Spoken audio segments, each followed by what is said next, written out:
Saya tak mampu nak cerita tentang kehebatan ayat ini. Ayat firman Allah semua hebat belaka. Tetapi pengalaman saya sendiri dan pengalaman orang yang datang bercerita kepada saya. Pak cik, mak cik, orang yang begitu, orang begini. Kalau saya pergi ceramah, ramai yang datang cerita satu persatu. Ustazah, masalah yang saya tanggung 3 tahun, 3 bulan, bertahun-tahun. Saya beramal dengan ayat ni, subhanallah, Allah selesaikan dalam tempoh yang singkat. Ada seorang makcik jumpa saya, ustazah, telinga saya sakit berdengung, dah jumpa doktor macam-macam. Alhamdulillah, lebih kurang seminggu beramal, yakin betul dengan ayat ni Allah bagi sembuh. Seorang pakcik jumpa saya menangis-nangis, orang tua umur 60 lebih. Ustazah menangis-nangis, saya kata, kenapa pakcik? Ustazah, tolonglah sebarkan ayat tersebut. Pakcik alami masalah sekian-sekian, alhamdulillah 3 minggu masalah selesai. Ustazah, pakcik kerja jadi driver, bawa driver lah. Bawa van ke macam tu lah. Pakcik tak reti sangat tengok waste. Pakcik selalu sesat. Nak pergi situ, gini-gini, orang tua kerja driver, lori ke apa, wallahualam, selalu sesat. Tetapi pakcik hari-hari pagi-pagi pakcik akan baca doa tu. Wa ufawwidu amri ilallah. Daku menyerahkan urusanku kepada Allah. Innallaha basirun bil ibad. Sesungguhnya Allah Maha melihat keadaan hamba-Nya. Setiap kali pakcik sekarang ni sesat je ustazah, wallahualam, entah datang daripada, ada je orang datang tunjuk jalan. Pakcik berhenti tepi jalan, adalah motor. Pakcik nak pergi mana, nak pergi sini, amai saya tunjuk. Pakcik ikut je. Segala urusan hidup pakcik hari demi hari dipermudahkan Allah. Rupanya hidup pakcik selama ni susah sebab pakcik kurang bergantung kepada Allah. Pakcik rasa pakcik boleh uruskan hidup pakcik sendiri, lalu Allah membiarkan hidup pakcik. Kita sangat terhad sebenarnya. Saya pernah ceramah di Petronas Terengganu. Ada seorang hamba Allah lelaki datang. Ustazah, saya nak juga cerita pada ustazah. Saya dah hampir letak jawatan berhenti kerja. Sebab apa? Saya ada penyakit tekanan mental, iaitu anxiety, depression. Saya nak tinggalkan keluarga saya, anak isteri saya semua saya nak tinggalkan. Saya tak boleh jumpa manusia, saya tak boleh jumpa orang, saya hilang keyakinan diri, ketakutan yang melampau. Saya rasa saya nak menyendiri. Saya dah pergi jumpa pakar sakit jiwa. Saya jumpa ustaz itu, ustaz ni, saya makan ubat untuk tekanan mental dan sebagainya. Walaupun orang kata anxiety ataupun depression bukan tidak terlibat tentang iman. Ini hari ni orang kata tak terlibat dengan keimanan. Ia adalah semata-mata penyakit jiwa. Perasa atau tidak, pernyataan ini cuba memisahkan. Pisahkan daripada roh ataupun rohani. Masya Allah. Yang cik ni cakap, ustazah, alhamdulillah.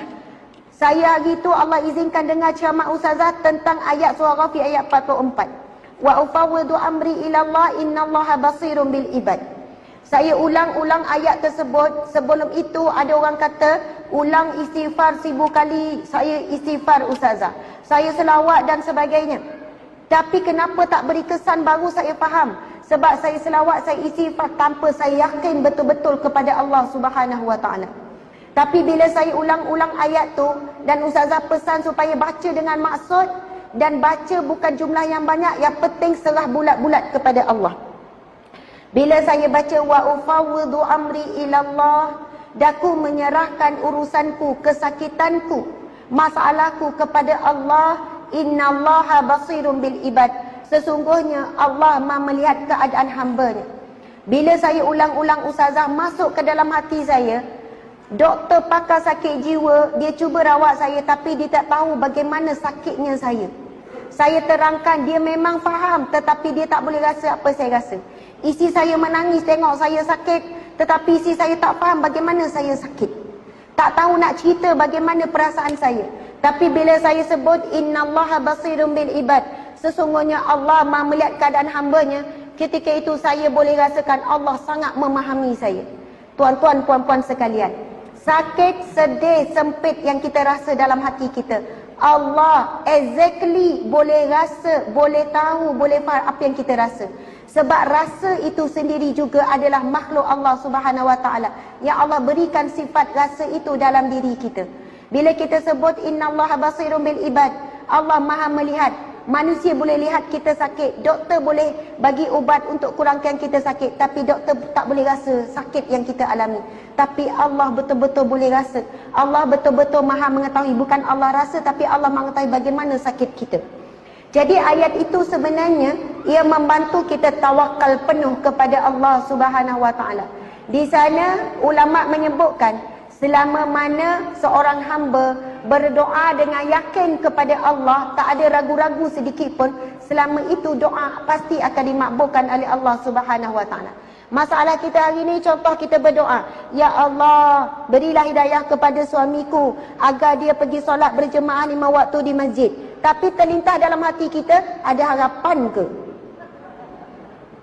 Faham tak? Kita ada rasa ragu-ragu. Ya Allah, jadikanlah anakku sekian-sekian. Nampak jalan tak anak? Suami pun sama ada ragu-ragu. Tentang bab rezeki pun sama. Ya Allah, kurniakanlah rezeki yang barakah melimpah ruah. Macam ni je hidup, macam tak ada harapan ni. Masya Allah. Bila ada ragu-ragu, masuk jarum syaitan. Apabila kita tidak yakin dengan Allah, kita tak betul-betul serah bulat-bulat kepada Allah Subhanahu Wa Taala. Allahu Akbar. Dan kalau kita perhatikan hadis Nabi, golongan yang masuk syurga tanpa dihisap, tanpa diazab, ada 4 ciri. Salah satunya adalah mereka yang bertawakal penuh kepada Allah Subhanahu Wa Taala.